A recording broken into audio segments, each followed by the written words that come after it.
নমস্কার। বিশ্বকবি রবীন্দ্রনাথ ঠাকুরের লেখা কবিতা পূজার সাজ। আশ্বিনের মাঝামাঝি উঠিল বাজনা বাজি, পূজার সময় এলো কাছে। মধু বিধু দুই ভাই ছুটাছুটি করে তাই, আনন্দে দুহাত তুলি নাচে। পিতা বসি ছিল দ্বারে, দুজনে শুধালো তারে, কি পোশাক আনিয়াছ কিনে? পিতা কহে, আছে আছে তোদের মায়ের কাছে, দেখিতে পাইবি ঠিক দিনে। সবুর সহে না আর, জননীরে বার বার কহে, মাগো ধরি তোর পায়ে, বাবা আমাদের তরে কি কিনে এনেছে ঘরে, একবার দিন আমা দেখায়। ব্যস্ত দেখে হাসিয়া মা দুখানি ছিটের জামা দেখাইল করিয়া আদর। মধু কহে, আর নেই? মা কহিল, আছে এক জোড়া ধুতি ও চাদর। রাগিয়া আগুন ছেলে কাপড় ধুলায় ফেলে কাঁদিয়া কহিল, চাহি না মা, রায়বাবুদের গুপি পেয়েছে জরির টুপি, ফুলকাটা সাটিনের জামা। মা কহিল, মধু ছি ছি, কেন কাঁদো মিছামিছি? গরিব যে তোমাদের বাপ, এবার হয়নি ধান, কত গেছে লোকসান, পেয়েছেন কত দুঃখ তাপ। তবু দেখো বহু ক্লেশে তোমাদের ভালোবেসে সাধ্য মতো এনেছেন কিনে। সে জিনিস অনাদরে ফেলিলি ধুলির পরে, এই শিক্ষা হলো এতদিনে। বিধু বলে, এ কাপড় পছন্দ হয়েছে মোর, এই জামা পরাস আমারে।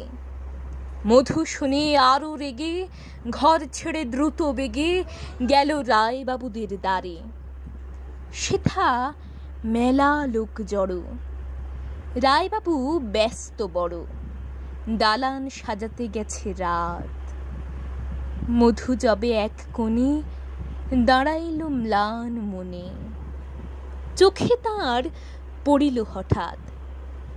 কাছে ডাকি স্নেহ ভরে কহেন করুণ স্বরে তারে দুই বাহুতে বাঁধিয়া, হিরে মধু হয়েছে কি, তোরে যে শুকনো দেখি। শুনি মধু উঠিল কাঁদিয়া, কহিল, আমার তরে বাবা আনিয়াছে ঘরে শুধু এক ছিটের কাপড়। শুনি রায় মহাশয় হাসিয়া মধুরে কয়, সেজন্য ভাবনা কি বা তোর। ছেলেরে ডাকিয়া চুপি কহিলেন, ওরে গুপি, তোর জামা দে তুই মধুকে। গুপির সে জামা পেয়ে মধু ঘরে যায় ধেয়ে, হাসি আর নাহি ধরে মুখে। বুক ফুলাইয়া চলে, সবারে ডাকিয়া বলে, দেখো কাকা, দেখো যে মামা, ওই আমাদের বিধু ছিট পরিয়াছে শুধু, মোর গায়ে সাটিনের জামা।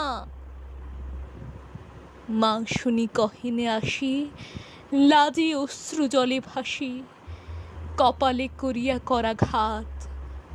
হই দুঃখে হই দিন, কাহারও রাখি না ঋণ, কারো কাছে পাতি নাই হাত। তুমি আমাদেরই ছেলে, ভিক্ষালয়ে অবহেলে অহংকার করো ধে ধে। ছেঁড়া ধুতি আপনার, ঢের বেশি দাম তার, ভিক্ষা করা সাটিনের চেয়ে। আয় বিধু আয় বুকে, চুমু খাই চাঁদ মুখে, তোর সাজ সবচেয়ে ভালো। দরিদ্র ছেলের দেহে, দরিদ্র বাপের স্নেহে, ছিটের জামাটি করে আলো। নমস্কার।